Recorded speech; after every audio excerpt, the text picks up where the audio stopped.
Hey, thanks for coming to my home. I'm Joe Sarracino. I have Mike Mcclaskey here, long time, great friend, and why don't we just really get into it, Mike? Yeah. How did it all start? Great to be here. Thank you, sir. 1978, I was in college playing baseball. I no longer was playing baseball. I was looking for something to do. Loved wrestling, Florida Championship Wrestling. Saw an opportunity to get trained and jumped on it. So like starting my sophomore year, I started wrestling professionally as a hobby. Instead of going to fraternity parties, and just loved it. Snowballed it into some acting, some writing, in TV tapings, then Florida Championship Wrestling, the rebirth in the late 80s, and tried to keep a finger in it ever since, helping you get involved and helping with some of the local training and still putting on shows and going to shows. This guy, I met him at one of the jobs that I was at, and he shows up one day and he says, I wrestled in old school WWF. I worked for some of the company that you see today that now are like legends. And he says, but don't tell anybody that don't tell anybody that I wrestle. I said, forget that. I says, I'm telling everybody. And then one thing led to another, and there was Fred Ottman had a show over at the Kennel Club in Sarasota, and that's where Mike invited Joey and myself, who's behind the camera. Hey, Joey. And that's where we sort of linked up and connected up with some people. And again, Mike was the beginning of all of that, and that's sort of where my story sort of started. But this isn't about me. I want to hear a little bit more, hear a little bit more about you. In light of who are some of the people that you actually worked with. Worked with Blackjack Mulligan. Worked with Steve Kern. Worked with Dustin Rhodes prior to his Gold Dust stint. Worked with Danny Spivey. Worked with Kendo Nagasaki. Steve, right? Steve Kern. I said Steve. Yep. Worked with Bob Roop and Ox Baker. Again, the great thing of Florida wrestling, even the independent stuff, was when you ran a show or when you were involved with a show, you could insert yourself in and out. So we were running shows in the 80s.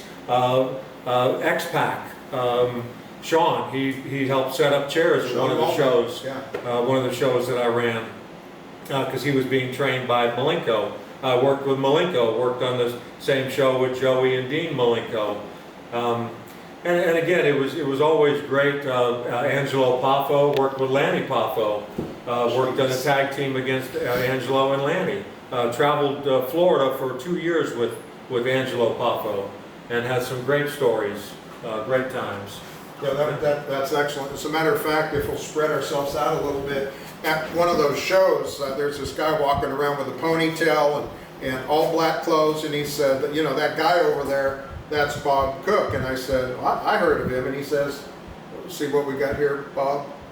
He says, well, he's a sort of a quiet guy, but and then all of a sudden, Bob and I began to be good friends. I think I actually said you may want to stay away from him. Well, okay, I was trying to do this. Yeah.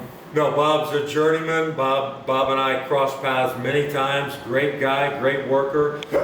When you go into a locker room and you show up prepared, which is one of the things that I preach, you show up prepared, show up ready to do your job, show up whatever the promoter needs you to do and wants you to do it. If he says, I need you to set up the chairs, guess what? Go set up the chairs. If he says, I need you to wrestle 3 times, go wrestle 3 times. That's what you're getting hired to do. I wrestled 5 times in one night down in Puerto Rico.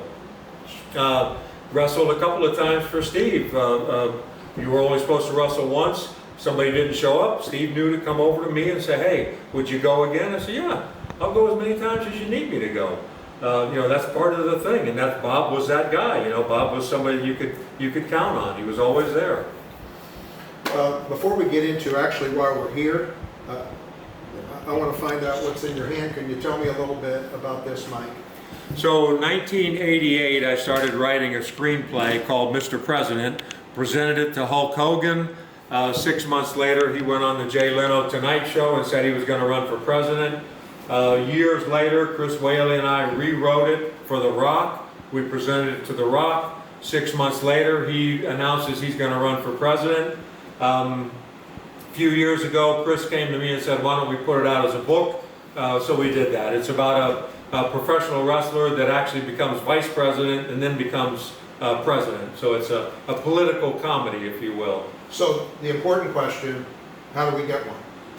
MrPresidentBook.com or through me. You can go online, MrPresidentBook.com, that's MR, PresidentBook.com. Get it through Amazon. MrPresidentBook.com will tell you a little bit about Chris and myself, or you can always reach out to me. I have copies, sign them for you.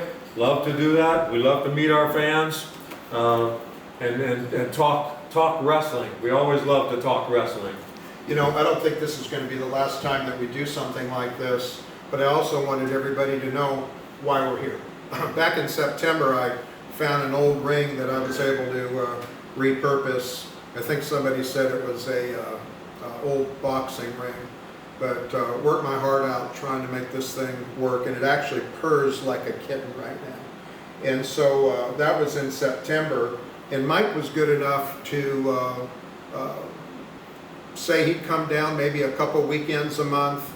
We're going to get Frank Reyes to come down and do a couple weekends a month.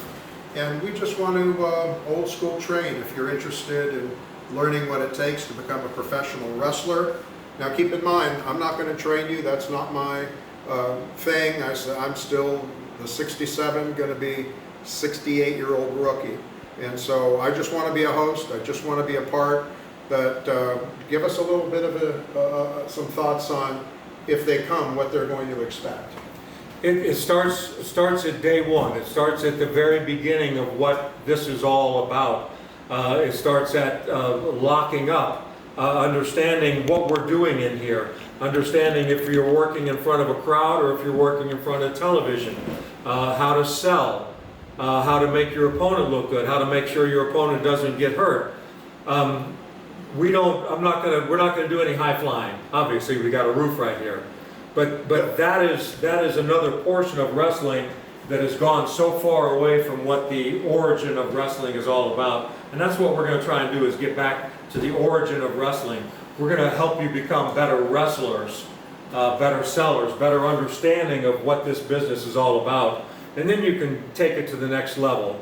But this is a great place to come and blow off some steam. So what do you think of the ring, for reals? Love the ring. The ring is Serious? great. The ring is tight. The ring, there's no bumps. I was telling Joe and our other buddy that was here earlier, first thing I do is I get in, I walk around, I feel for bumps. Don't feel one. Don't feel a single bump. So this is great. I'm looking forward to doing things in here. And hopefully maybe one day we can even film some matches in here. Oh man, you mean like studio wrestling? Like studio wrestling. Oh my gosh, wouldn't that be cool? Yeah, I'd put my name in the hat for the championship. I don't know about that. I think when we get our belt, they're going to have to take it off me. I mean, look, you probably saw a little of this old school tussling we did a little bit ago. I mean, give us a break here. I mean, we're 100 years old each, so at least we still got dreams, still trying to work it out, and we wanted you to be like a fly on the wall today. I want to thank my son Joey for filming this. Thank Mike Mcclaskey for being willing to come and share his trade. And again, MrPresidentBook.com. And thank you, Joe, for putting this opportunity out here. Yeah, thank you. You know, within 100 miles, how many of these are there? Well, I had to go, Joey and I went 2 hours twice a weekend each way just to train. I mean, the other one's down there in Fort Myers, another 90 minutes away, and I thought, you know, we're not bothering anybody by, you know, having a place that people can train somewhere, you know, midway. Just contact us. You guys know how to reach us. What if you want to be a referee? What if you want to be a manager? Come on. That's well within our wheelhouse. He's got a referee shirt.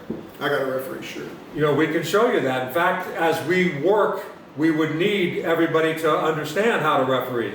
We would need people to understand how to manage. So that's going to be part of it. You may say, you know what, I love wrestling, but I'm really not big enough. But I'd love to referee. I'd love to manage. Come on down.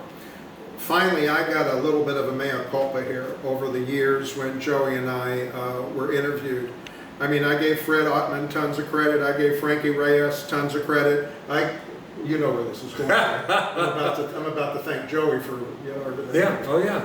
I mean, Bob Cook, and really this guy right here. Again, good heart. One of the reasons you don't even see him doing a lot right now is because he don't put himself out there.